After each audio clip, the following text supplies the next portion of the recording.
دعائیں کروائی نہیں جاتی، دعائیں لی جاتی ہیں۔ جتنی جلدی انسان اس حقیقت کو سمجھ لے اتنی جلدی ہی اس کی دنیا اور آخرت سنورنے لگتی ہے۔ ہدایت انہیں دی جاتی ہے جو ہدایت چاہتے ہیں۔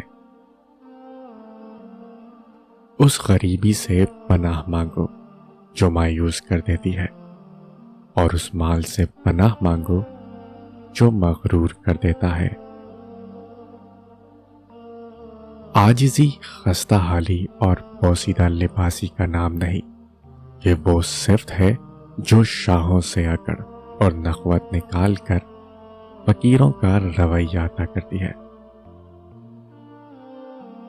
عزت جب عزتوں کے مالک نے دی ہو تو کسی کے برا چاہنے سے کیا فرق پڑتا ہے؟ آپ حسین ترین، امیر ترین، ذہین ترین اور زندگی میں ہر حوالے سے بہترین ہو کر بھی بالآخر مر جائیں گے۔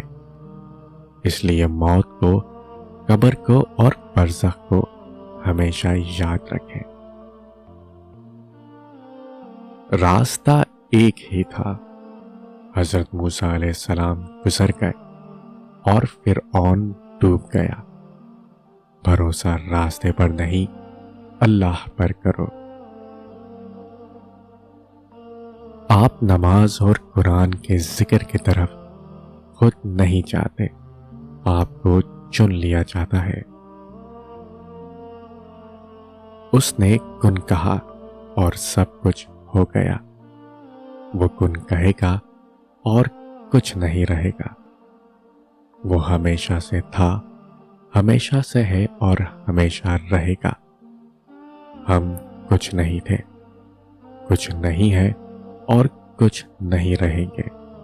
یہ اس کی حقیقت ہے اور یہ ہماری حقیقت ہے۔ جب آپ رب سے محبت کرتے ہیں تو وہ آپ کے دلوں میں صرف انہی لوگوں کو بسنے دیتا ہے جو آپ کی محبت کے اہل ہیں۔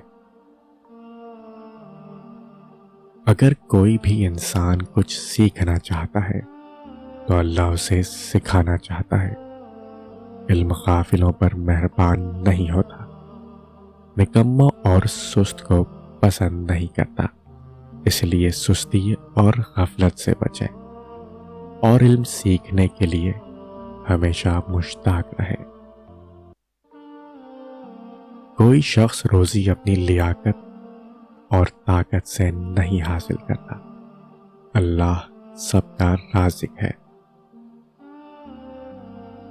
زندگی کی ساری بلندیاں رب کے آگے جھکنے سے ملتی ہیں۔ جو ٹوٹے ہوئے کو سمیٹ لے، جو یہ دیکھ کر بھی بیزار نہ ہو، وہی رب ہے۔ احساس جرم توبہ کی پہلی سیڑھی ہے۔ یوں تو وہ دلوں کا حال جانتا ہے، مگر وہ چاہتا ہے کہ اس سے مانگا جائے۔ یہ اس کی شان ہے کیونکہ وہ بادشاہ ہے۔ اور مشکل وقت میں رو رو کر دعا کیا کرو، کیونکہ جہاں انسان کا حوصلہ ختم ہوتا ہے وہاں سے رب کی رحمت شروع ہوتی ہے۔